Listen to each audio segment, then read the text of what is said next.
President, are you going to change any of the practices that your national security officials used after a reporter was inadvertently added to a group chat about attacks on Yemen?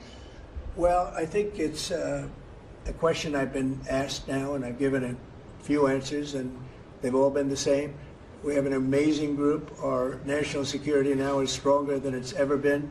We have had a very, very successful, numerous attacks on that area. These are people that shoot down ships, not only our ships, ships all over the world. They're shooting down right out of the water and damaging them badly, or they're going down. They're also shooting anything that happens to be flying in the area. We hit them very, very hard. There was no classified information, as I understand it. They used a app, if you want to call it an app, that a lot of people use, a lot of people in government use, a lot of people in the media use. And I think I'll ask Mike. Mike is here. Do you want to respond to that, please? Yes, Mr. President. You asked about lessons. I think there's a lot of journalists in this city who have made big names for themselves, making up lies about this president, whether it's the Russia hoax or making up lies about Gold Star families. And this one in particular, I've never met, don't know, never communicated with, and we are looking into and reviewing how the heck he got into this room. But I'll tell you what, the world owes President Trump a favor. Under Biden, global shipping was shut down. Pinprick attacks, months between them, our destroyers being fired upon dozens of times. President Trump took decisive action with his national security team, took out the head missileer, knocked out missiles, knocked out headquarters, knocked out communication sites.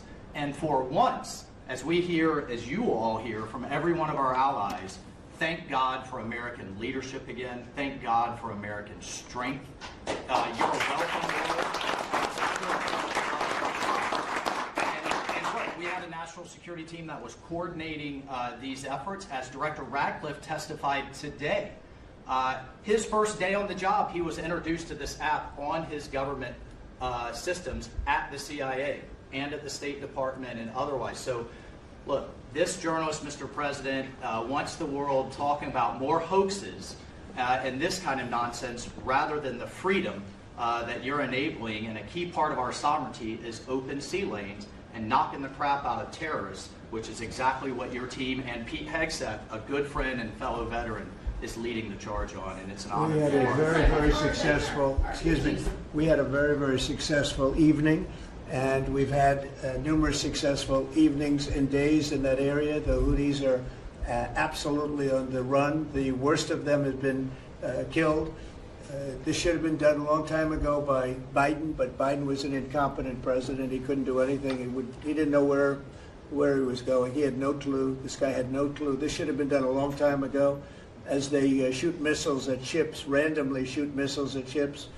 And they make their own missiles. You know, this is not an incompetent group of people. They make their own missiles. They get the missiles also from Iran. It's an offshoot of Iran, another offshoot. You have Hamas, you have Hezbollah, you have the Houthis. You got a lot of stuff going on with Iran. And we sent a letter to Iran. You're going to have to be speaking to us one way or the other pretty soon because we can't let this happen. But that's an app that a lot of people use. And somebody got on. I mean, happened to know the guy's a total sleazebag. The Atlantic is a failed magazine. Does very, very poorly. Nobody gives a damn about it.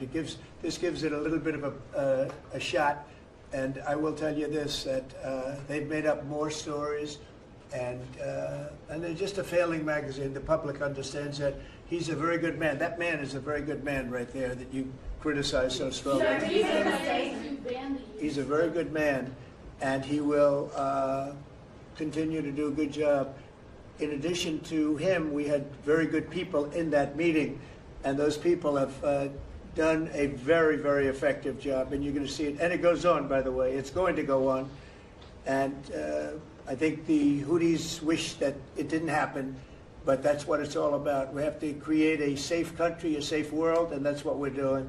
Do you worry that national security was put at risk, Mr. President? Of senior officials using signal. Do I plan to ban who? The use of signal to communicate from senior officials. Well, I don't know what this. I don't know anything about Signal. I wasn't involved in this, but I just heard about it, and I hear it's used by a lot of groups.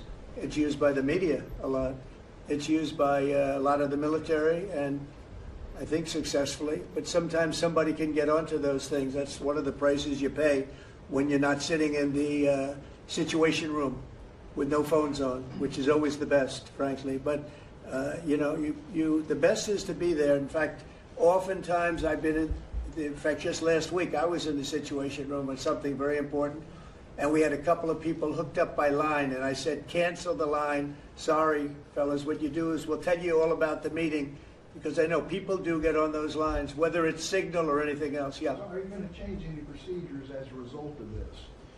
Well, I mean, look, we look at everything, and you know they've made a big deal out of this because we've had 2 perfect months. We are bringing in business. We have another one announced tomorrow, a big one, very big, like in the history of our country. Nobody's ever seen anything like it, and I think probably a lot of people are saying it's.